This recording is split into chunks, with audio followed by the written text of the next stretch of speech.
Today we're doing a long-term update on what happens to a Raptor when you put 37s on it.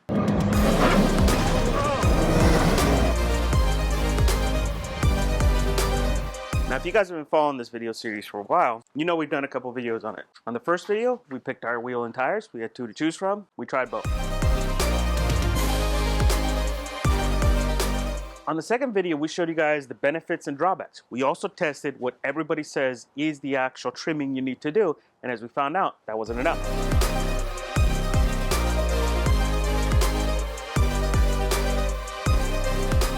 On the third video, we put all that trimming to the test. We took it off road and did some proper testing and found we had a lot of rubbing. Just rip your fenders off rubbing. Definitely seeing some major rubbing. This right here. And then on the fourth video, we cut into the fender, moved up the liner, and gave ourselves more clearance to run 37s.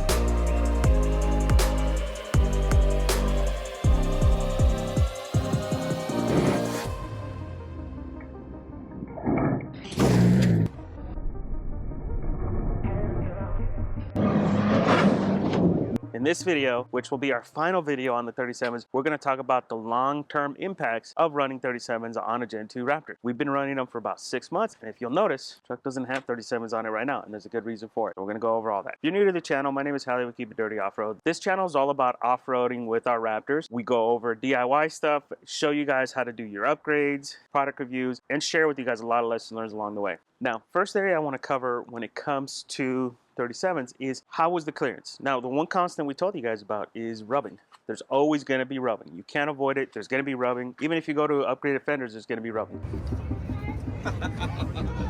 Holy shit, dude. These are 37s, right? Yes, sir. 37 generals, 12 and a half, not 13. With the fiberglass, with the 2-inch rise. So, how did the rubbing hold up? Well, let me show you. This is my front fender. You guys can see the rubbing never stopped. We always had rubbing with 37s, and that's just part of the game. You can't avoid it. Even with zero offset wheels, even with the stock wheels, it was rubbing, but the zero offset wheels really made it worse. We just couldn't avoid it. There was always rubbing on the front at full tuck. We heard it hit the liner. The difference was it wasn't rip your fenders off rubbing, which that's key. But here's the passenger side. So you guys can see. Good thing was is we weren't rubbing on the actual flare cap anymore, right? All the rubbing was inside on the actual fender flares. But again, it never stopped. And then at some point, we actually rubbed that bolt right out with the tires. One thing you'll hear me talk about, and I said this before, even 35s will rub on these trucks at full tuck. So 37s don't really have a chance. They're gonna rub. You have to understand the fact that if you go to 37s, they are gonna rub. Now I'm also gonna show you something else that happens with that rubbing. So if you guys look, see that gap? As you start getting more rubbing and as you start getting more confident, and you will when you're running 37s, the fenders actually move. So my fender actually moved out a little bit. Now this is a simple adjustment. There's a screw here. There's a screw down there, and I can use both of those and adjust it to get it closer in, but the fenders will move on you as you start rubbing, as the rubbing gets more extreme. That's why I tell you guys, if you don't do this level of trimming that we did right here, you will eventually run into a situation where you can rip that whole front fender off, so you have to be real careful with 37s. Now that's the front. How about the back? Most people don't talk about any trimming in the back, and for the most part, you're gonna be okay. You're not gonna do any trimming. This right here is my passenger side. As you can see, there's definitely always rubbing there. Now, if you have a 35s on your truck, you're going to see this rubbing, period. So imagine what that's going to be like with 37s. As you can see, ours got pretty big. But overall, it's not too bad in here. Nothing going on with the fenders. Back can actually perform pretty good with 37s. But that doesn't mean it was perfect. On my passenger side, the truck did some self-trimming. Yep, couldn't avoid it. Not as much rubbing here, right? So we didn't get the actual rubbing on this little corner. I think the other side tends to rub because it's heavier, it has the gas tank. But truck did some self-trimming and ripped that piece off. Now let's talk the longevity of running 37s. Why doesn't the truck have 37s? Well, if you've been following the video series along, you know that as soon as we put 37s, it augmented an issue that I've been having.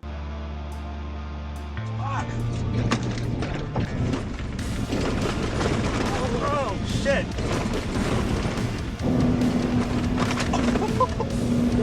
There's the bench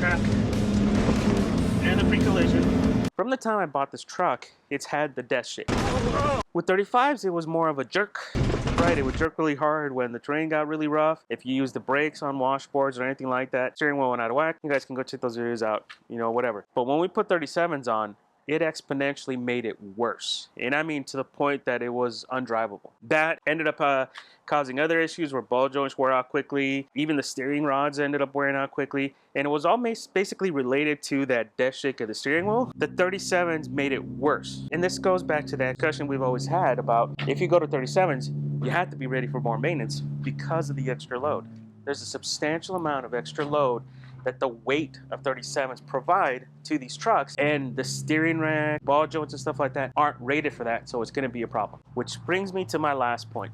The new truck, the Gen 3 truck, shares a lot in common with the Gen 2. It uses the same steering rack, similar ball joints, but it's a much wider setup. And unfortunately, Ford didn't upgrade the steering for the 37-inch version. They didn't even upgrade the gearing, which is surprising to me because the Gen 2, with the engine the way it is now, the 450 horsepower, with the gearing, the 410 gearing, the truck ran really sluggish, to the point that when we went down to 35s, it was a completely different truck. It was peppy, it was sporty all of a sudden, it was way more nimble. It felt better on 35s than it did on 37s. So the fact that the difference between the 35-inch version and the 37-inch version of the Gen 3 is literally just shocks right now, and that's all it looks like. It's just shocks, the little bump in the back.